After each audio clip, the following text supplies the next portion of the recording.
Please welcome Max Rollinger, Head of Events and Partnerships at Turing.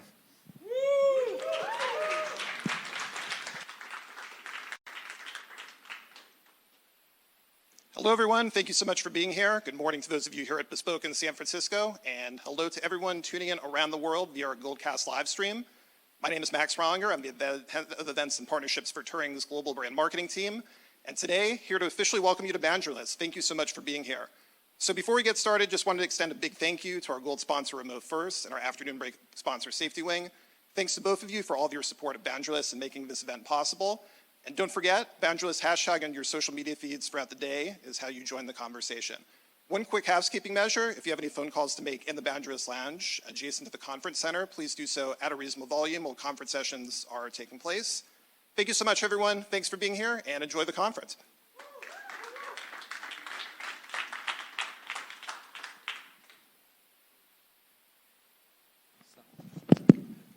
Please welcome Dr. Nicholas Bloom, Professor of Economics at Stanford University.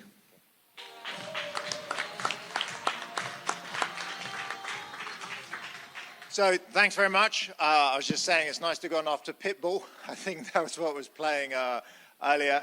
So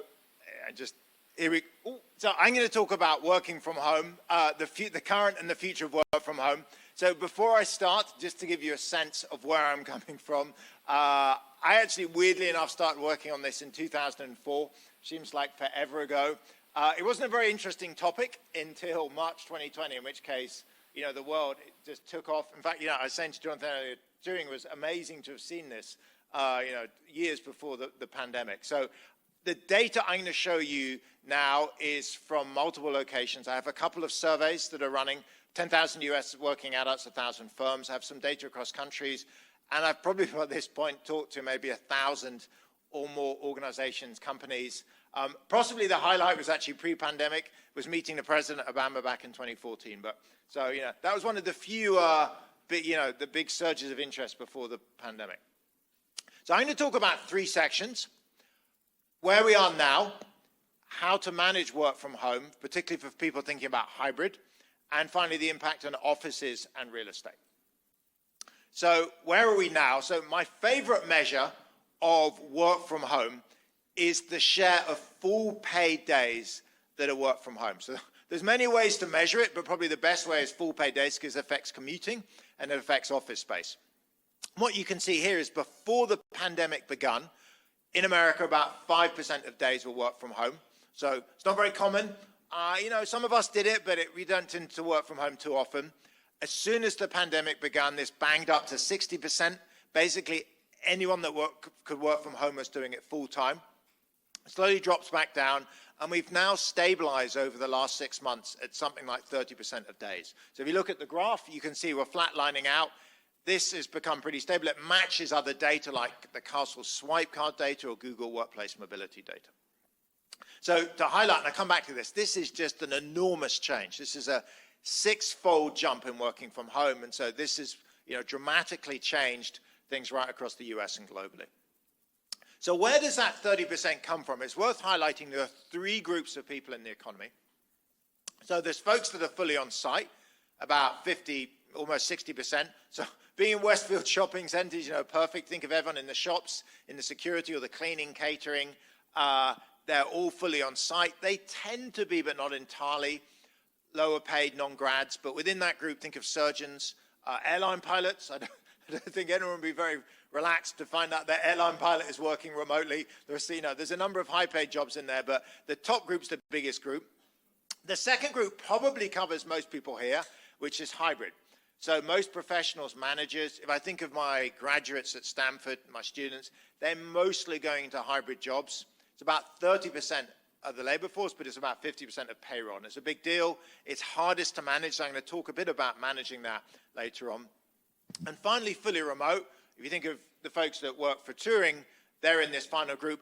That's a mix. So, I'm at Stanford. We look very much like this, actually. Stanford has the three groups. We have a number of fully remote employees. So there are some high-end coders. So think of Airbnb, Yelp, Turing, etc.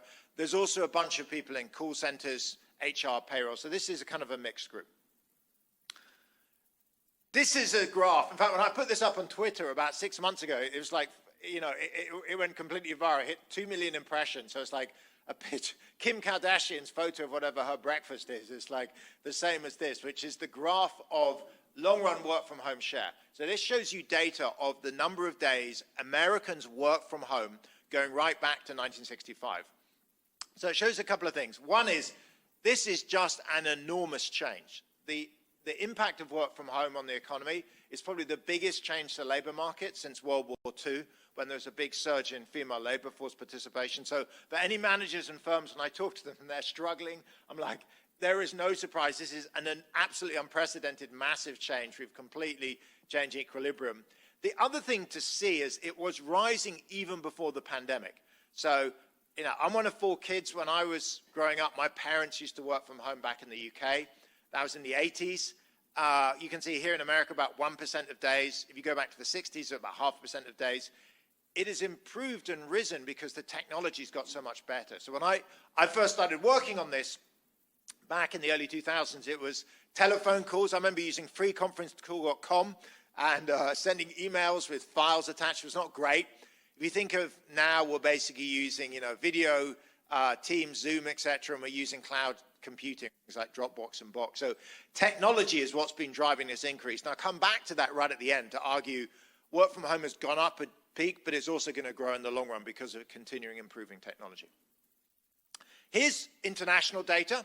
So I have a separate research project with a number of co-authors across Europe, and one in Colombia actually, looking at work from home around the world. This is only data for graduates, because it's hard to get good data for non-grads, but for graduates around the world, they also look like on average they're working from home 2-3 days a week. So this is not just a US phenomenon. US, Canada, Northern Europe's kind of led, but the rest of the world is seeing take-ups. You can see here Europe's a bit lower, Asia's a bit lower still, but still there's massive levels of work from home globally. And finally on data, this is industry data. This shows you, there's something different about tech. This shows you levels of work from home by industry, and tech really is an outlier. So tech is dramatically higher. If you read the media, whenever the story is good or bad about work from home, it normally mentions some tech company. Occasionally it mentions finance. You notice that's number 2. Goldman Sachs, JP Morgan have been in the news a bit. If you go down to the bottom end, you can see, sure, there are people working from home in hospitality and food services and transport and warehousing. I've talked to quite a lot of companies in this sector. Normally what happens is the actual rank and file employees are fully in person, but managers, IT, HR, payroll, some of these guys are working from home maybe 2-3 days a week. But tech, I'll come back to this later, is a bit of an outlier and been so focused on remote work because it's so easy to work remotely in tech because everything is obviously done via computers. So how to manage this? I'm going to focus on hybrid. When I talk to companies and organizations, over and over again, people are saying, it's so hard, I'm tearing my hair out, I can't figure this out. People are coming into the office, it's dead, people don't like it, there's complaints, there's petitions, etc. So I'm going to focus mainly on hybrid because it's the hardest one. And then I'll wheel at the end to talk about some bigger impact on cities and offices. So fully remote is rare except in tech firms and startups. On the left, there's a bunch of fully remote tech firms, obviously Turing, Yelp, Airbnb, Quora, etc. Upwork. They are fully remote. Outside of tech, it's very hard to find big firms that are entirely remote. So what's happened is large US companies, almost all have gone to hybrid for managers and professionals. A few big tech firms have gone remote. The other sector where you see very high levels of remote is startups. So, anecdotally, my neighbor over the back fence, Niels, has just started up a company. He's fully remote. He said, like, a lot of his friends in startups are fully remote. In fact, one of the amazing things about this is led to a boom in startups. So the figure on the right shows after the pandemic began, there was a drop in startup rates, but it's surged, and it's much harder than it was. And one of the big drivers is it's so much easier to start a company if you can do it remotely. So let's look at hybrid. So this is what I know from talking to people a bit beforehand, for many companies, it is hard. Why is hybrid, to start on the basis, why has hybrid become so popular? And the reason hybrid's so popular is it makes employees happier. It appears to probably increase productivity a bit if it's well organized. It supports DEI, diversity, equity, inclusion, and it saves space. Maybe. So I'll go through these one by one. So firstly, why is hybrid keeping employees happy? Well, this graph gives you a good sense of it. So we've surveyed tens of thousands of people and asked them, how much would you value the ability to work from home 2 or 3 days a week versus having to come in full time? And we asked them in terms of a current increase in pay, and the average numbers are about 8%. So what it tells you, if you're a company and you have employees that are currently hybrid and you pull them back to the office full time, you've got to give them about an 8% pay increase to make them whole. Now, given current employee costs are going up by something like 7-8% a year, just to stay still, you've got to pay a 7% increase already. If you then want to pull people back to the office full time, you've got to add another 8% on top of that. You can see when I talk to firms and I say, look, if you want to bring people back full time, you've got to look at paying 15% pay increases. They're like, forget it. That's not going to happen. So the biggest driver, to be honest, of hybrid is employees like it.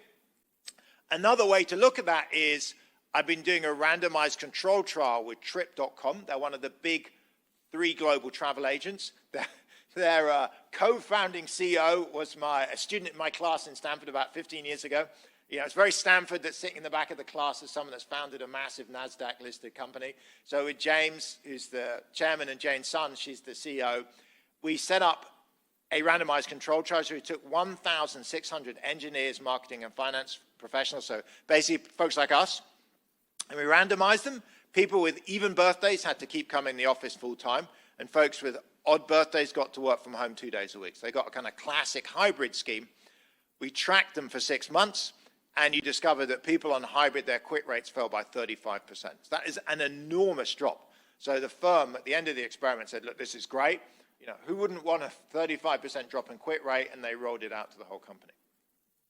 Now, second, so, you know, working from home at least 2-3 days a week is what people want. It definitely helps keeping employees happy. The big question I get asked is, what about productivity? Isn't this a problem for productivity? The research evidence, and there's a number of papers, I'm not really going to go through them in any detail, but the summary is well-organized hybrid, which means typically, say, you come into the office Tuesday, Wednesday, Thursday, everyone's in together, your meetings, you're having a lot of presentations, lunches, you're spending time effectively together, there's a lot of FaceTime mentoring. Monday, Friday, you work from home, you do your quiet work, data work, reading, writing there. The data suggests this probably boosts productivity by maybe 3, maybe up to 5% if you're lucky. So to be clear, that's not an enormous gain, but it's not a big drop. And the big fear of work from home, and certainly what held it back in 2019, was people are just going to goof off at home, they're going to mess about, productivity is going to collapse. Turns out that's just not true. In fact, it's slightly up. And you may be wondering why, what's delivering this productivity increase? And there are 2 things going on. So the first is, if you allow people to work from home quietly on Monday and Friday, they are better at what's called deep work, at concentrated work. So there's studies in psychology going back to the 70s, amazing studies where they get hundreds of subjects to say, there's one where they took several hundred subjects to take a maths test. They put headphones on all of them. Half of them they kept quiet. The other half they piped the sound of office sound through the headphones. And they found the second half their test scores were significantly lower. And of course, the reason is it's hard to concentrate. There's noise and stuff going on in the background. So first benefit is if people are doing deep or quiet study work, coding, reading, writing, it's actually better done at home. Second benefit is folks save about 70 minutes a day when they don't come into the office. So 60 minutes a day is from less commuting. Maybe scarily, 10 minutes a day is from less time grooming. So people are less likely, I won't scare you too much the details, but less likely to brush their teeth, put on deodorant, wash, wear clean clothes, at times when they're working from home. You can debate whether that's good or bad, but certainly they save 70 minutes of time. Turns out about 40% of that, or 30 minutes a day, they work more on their current job. So if you let employees work from home for 2 days a week, they're working on average about an hour more for you. Of course, the rest of the time saved, as you can see here, they take on leisure and childcare. But, the 2 big things, quiet work and time saving, is what's driving up productivity. Thirdly, diversity. So the third big benefit is around supporting DEI. And there's work here from Slack, there's work from us, there's a number of studies. I'll tell you about one survey, which was a large survey where participants were asked, are you a minority, defined as less than 10% of your co-workers are in this group, by age bucket, by race, by gender, by politics, and by religion. And then they asked people, how comfortable do you feel coming to the office? How much would you like to work from home 2-3 days a week? And what you find is, if you're a minority, let's say less than 10% of your co-workers are the same gender, race, age, or politics, people are slightly less comfortable coming in. They slightly prefer to work from home at least 2-3 days a week. So, if you're the only Democrat in an office full of Republicans, or, I'm 49, I'll be 50 next year, if the entire office is full of 20-somethings, it's just a bit less comfortable. They're like talking about TikTok.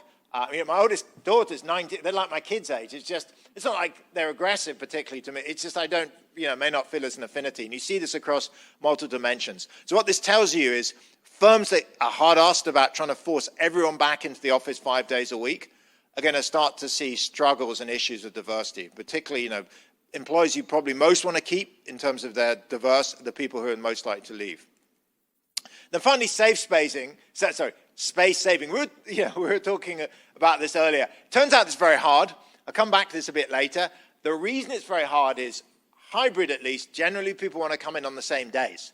So the disaster of hybrid in 2021 was people coming in on different days. Firms are trying to socially distance. They're trying to get non-overlapping employees coming in. But the stories you'd hear was like, I came into the office. It was really dead. There was nobody there. I was Zooming all day. Like, what was the point? It was a complete waste of time. I'm not coming back again. So now firms are like, look, we want anchor days, we want teams or whole companies to come in on the same day. That then makes it very hard to save space. If you're all working from home on Monday, Friday, you can't sublease space. So what are the challenges, and how do we make this work? Well, the big challenges for hybrid are choice of days and how many days. And I go through, my suggested solution for this. So initially, this kind of figure makes it look like you should maybe let workers choose. So if you look at this data, we ask people, how many days a week do you want to work from home? And you notice almost 20% of people say rarely or never. They're typically 20-somethings. They prefer the mentoring and the socialization. Their apartments aren't great. They basically want to come into the office every day. There's another group, almost a third, that want to work from home full-time all the time. They tend to be a little older, 30s, 40s, have nicer apartments or houses. And then the remaining half of people are, a mix of various versions of hybrid. So given this, you can think, why not let everyone choose? So I've been pretty nervous about choice and increasingly outspoken based on feedback I've heard from, honestly, hundreds of organizations, not just companies, but I spoke to the UN World Food Programme, the World Bank, the Fed, Concern, lots of charities, a national lab, an atom accelerator, my local city council, all kinds of different organizations, multiple hospitals actually. They all said the same thing, that employee choice is kind of problematic. And the reason is this figure. So the reason people want to come into the office is to be with colleagues. If you poll them and you say, why do you want to come in? It's not the free bagel or the ping pong table. It's basically face-to-face collaboration and socializing. So given this, most companies in the US that are organizing hybrid are doing, particularly larger companies, one of two versions. They're either doing, say, what Salesforce is doing, is letting teams choose the common anchor days team by team, or say what Zoom are doing. They just have Zoom has common days, Tuesday, Thursday, everyone comes in, Monday, Wednesday, Friday is your choice. Turns out it maybe doesn't matter which version you go. Most people want to work from home on Monday, Friday. So typically Tuesday, Wednesday, Thursday are increasingly becoming the default office days. Monday, Friday is increasingly becoming the default work from home days. So, to wrap up on this, I would say if you're trying to manage hybrid, and indeed it is very hard, and it is a tough nut to break, and it's something that's completely different, the basic rules would be coordinate to have your team come in on the same 2 or 3 days every week. Maybe Tuesday, Thursday, maybe Tuesday, Wednesday, Thursday. Make sure when they come in, you have in-person meetings, events, coffees, training, lunches. Make there a good reason to come in. They basically want to spend time with other people working effectively. On home days, try and promote reading, writing, cross-office stuff for multi-site things. And I would get tough on this. I would say, look, going forwards, anchor days are going to be treated like attendance was in 2019. Look, if your kid is sick, I totally get it. If a water pipe bursts, you're ill, or the car breaks down, maybe don't come in. But if you want to stay home because it's cold or you want to watch the World Cup, that's not acceptable anymore. The problem is if there's a team of 10 and one person stays home, we've got to Zoom them to join them in. It's annoying. The other 9, every time they have a meeting, have to get in a conference room and Zoom. And so there's real negative effects of people staying home. So trying to make sure people get in. And finally, for new hires, this is the group that are most sensitive to mentoring. Maybe they want to come in for an extra day a week. Years ago, I worked at McKinsey. When in my first year, we had this extra day of training with all the new hires. It was very effective. This is the kind of thing you might want to do in person. So finally, what's the impact on the economy? So I can go through 4 things: offices, location, design, and talk a bit about support services. So firstly, you might think there should be a huge drop in office space. Turns out there isn't. This is like a hugely unexpected, a big disappointment to CEOs and execs, CFOs I talk to. It's very hard to cut office space. On the left, this is US data. Offices are cut by about 1%, really a very small amount. On the right, for UK data, we have very good data here. Office space is cut by more like 10%. But remember, the UK has been hit by like 2 punches. It was the pandemic and work from home, and then Brexit. So the UK economy is struggling. Even so, given the number of visits to office day, footfall is down by about 50%. Seeing space down by a few percent tells you it's very hard to cut space. And why is that? Well, people want to come in on the same day. Like, if everyone wants to come in on Tuesday to Thursday, it's hard to sublease space. What we have seen that is a pretty big change is a lot of people have left city centers.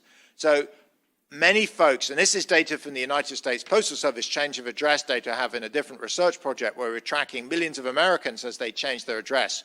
We've seen a lot of individuals that have said, you know what, if I'm going to be hybrid, only coming in 2-3 days a week, I don't need to come into work every day. I can live further away. I can put up with a long commute in return for getting more space and a home office. And so there's been a lot of employees, but not firms, moving out to the suburbs. How have firms responded? Most firms I talk to are basically not moving their offices. They're based. Some of them are. I was talking earlier about. Adobe and various companies are often signing shorter leases. They're kind of rolling things over. Many companies are saying, look, we're going to keep our offices for now in city centers and office parks where we try and figure out what's to do. And the reason for that is under hybrid, people want to come into somewhere nice. They want to work together. They want to be in person. And so closing down city center offices isn't really the way to go. The changes I do see are on design. So on the left is, cubicle or rows of benches. Think Dilbert or Mad Men, that kind of thing. These type of individual offices are slowly being phased out. What's coming in is much more meeting space, open plan seating area, and what's being called, Zoom cubicles, Zoombicules. So the idea is, when I talk to companies, they're now saying there's such a shortage of meeting space. When people come in, they want to meet together. We need more meeting space. We have too many banks of these open desks because people are a lot of doing quiet work at home. So the office is being redesigned to support more social work. Finally, an interesting twist is work from home is leading to a big increase in outsourcing and offshoring. This very much links to what Turing's about. And, I was saying to Jonathan earlier, I think he perfectly foresaw, amazing prescience to see where things are going. So I gave an interview to the Financial Times at the end of last year. It was a long interview with Daphne and Strauss. And the bit they focused on was the prediction that I said, the last 20 years has been a big globalization of manufacturing. So China joined the World Trade Organization in 2002. There was 20 years of very rapid manufacturing globalization. I think the next 20 years is about rapid globalization of services. And why is that? Well, dozens and dozens of companies I've spoken to have said, this team has been really great. They've been working fully remote for the last year or year and a half. And we're kind of wondering, why does that team ever need to come back to the office? Why do those employees even need to be employees of our firm? Why can't we outsource them, offshore them, et cetera? And on the right, some data from this, from a survey of almost 500 US firms, you can see there's a big uptick. There's a wave coming of outsourcing, of offshoring, of moving to leasing part-time employees. Remote work's made it very clear this kind of flexibility is valuable and it's easy to do and it's profitable for companies.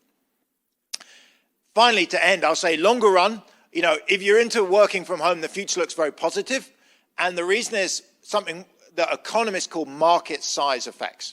So Econ 101, in our first year, Econ undergrad in Stanford, if you're teaching students, one of the things you teach them about is big markets generate much more innovation. So the market's large. Lots of companies want to make money from it. They want to come up with new products. They innovate rapidly to support it. And that's exactly what's happened to work from home. So I talked to a lot of hardware, software companies, startups. They're all saying, look, this is an enormous market now. With the number of Americans or globally people work from home is probably up 5-6-fold and it's permanently higher. There's a lot more money. And so they're rapidly developing better software, better hardware to support that. And you see this here on the left in the figure on patents. So we've been scraping every new patent posted in the US Patent and Trademark Office. There's several thousand a week. We scraped the text to look at the share that took about remote work, telework from home. It's about 0.5% for many years. It's kind of slowly rising, not very fast, running out of the pandemic. As soon as the pandemic happens, this thing is really taking off. And it's clear why this is, and it's clear this better technology is going to drive more work from home. So my prediction is 5, certainly 10 years out, levels of work from home will be higher than they are now, driven by better technology. And I'll stop. I post a lot of data on LinkedIn, and I'll end with that, and I think we're going to talk to John now. Please welcome John Ordena, Global Head of Communications at Turing.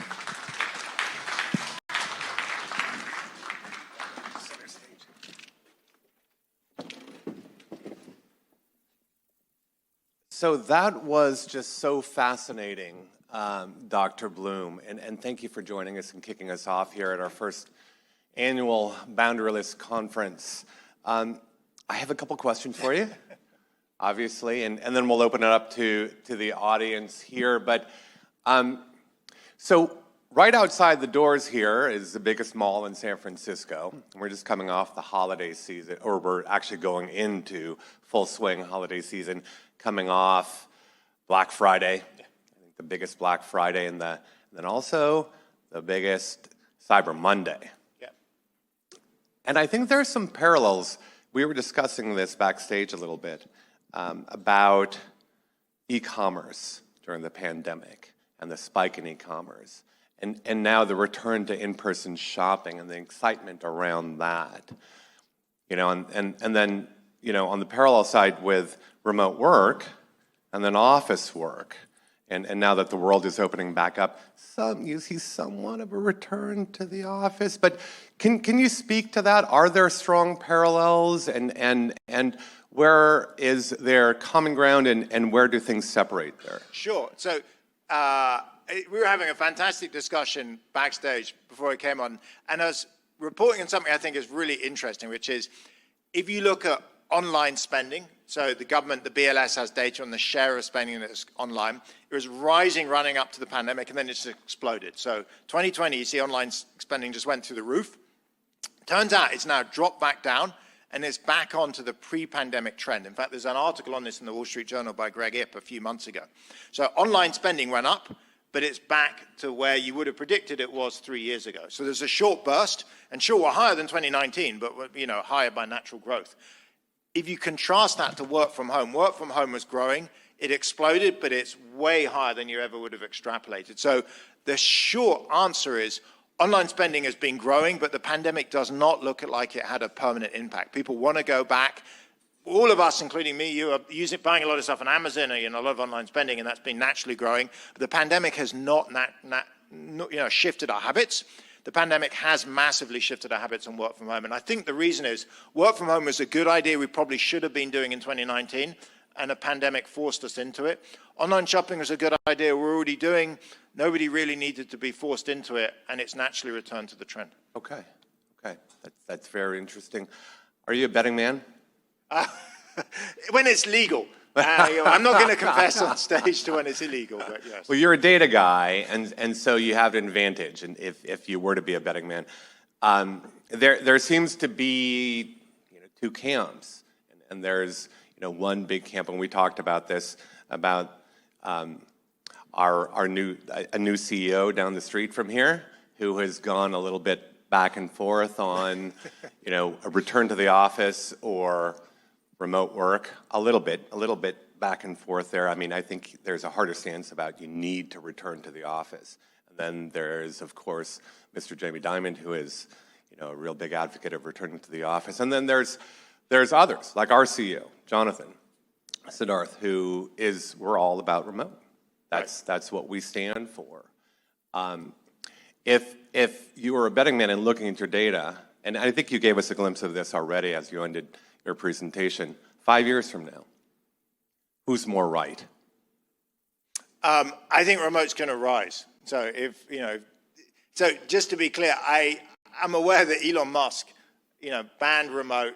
He then U-turned. The last time I looked at the news was about an hour and a half ago, so it may have changed since then. Yeah. It's hard to keep track. It changes. But I think what the issue that hit him was like my slide on employee happiness. I've not directly spoken to Twitter. I actually did speak to David Solomon for a while at Goldman, so I can talk about that in a minute. But what I read from the news is Twitter is going to be faced with a massive wave of quits by forcing people back full time, and Musk just saw that was what was happening and said, you just can't force it through, it's so unpopular, we're going to lose our employees. David Solomon, I talked about Goldman Sachs. David was really interesting and said, look, the reason we have people coming, we're more remote than we were pre-pandemic. The media slightly misportrayed what we're doing. The reason we have folks coming in is for mentoring, but people are still, they're working from home dramatically more.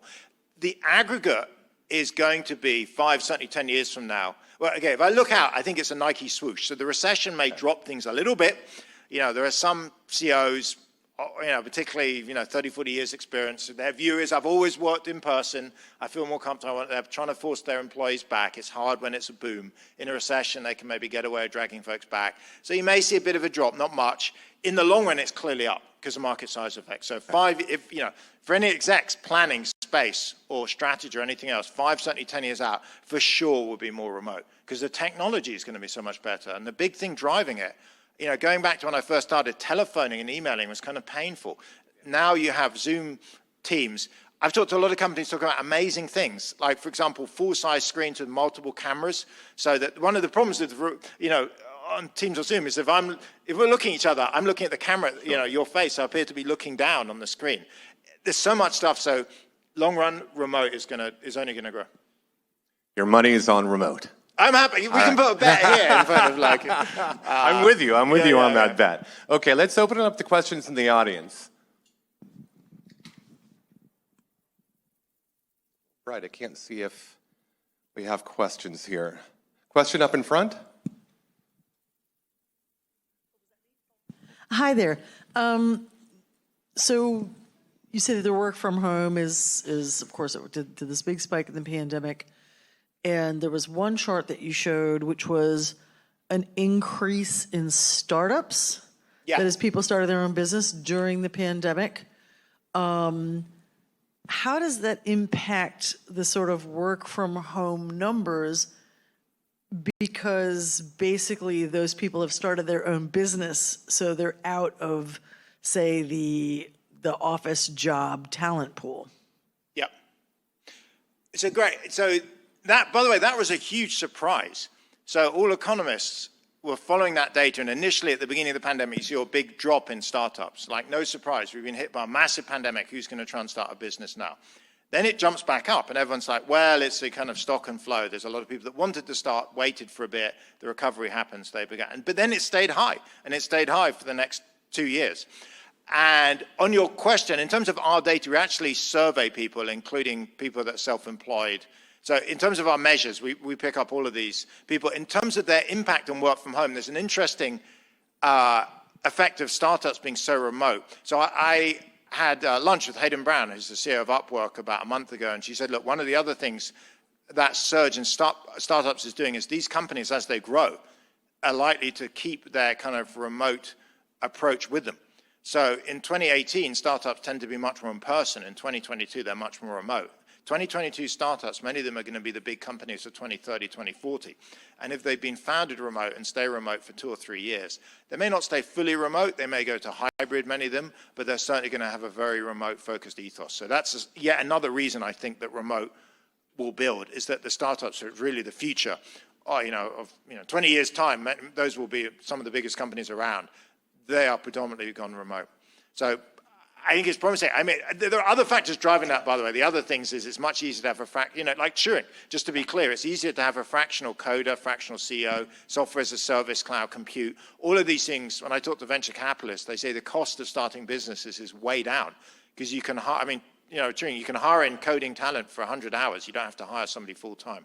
And so that's also made it easier to start firms. We have a question up front here also. Hi. You had a number of slides talking about productivity. And my question is, I saw some of the graphs and talking about how you would save, 70 minutes, but then you seem to say also some of that 70 minutes then goes to maybe childcare or going for a walk or something like that. I'm curious about how that balances out in terms of kind of a standard traditional 8-hour day.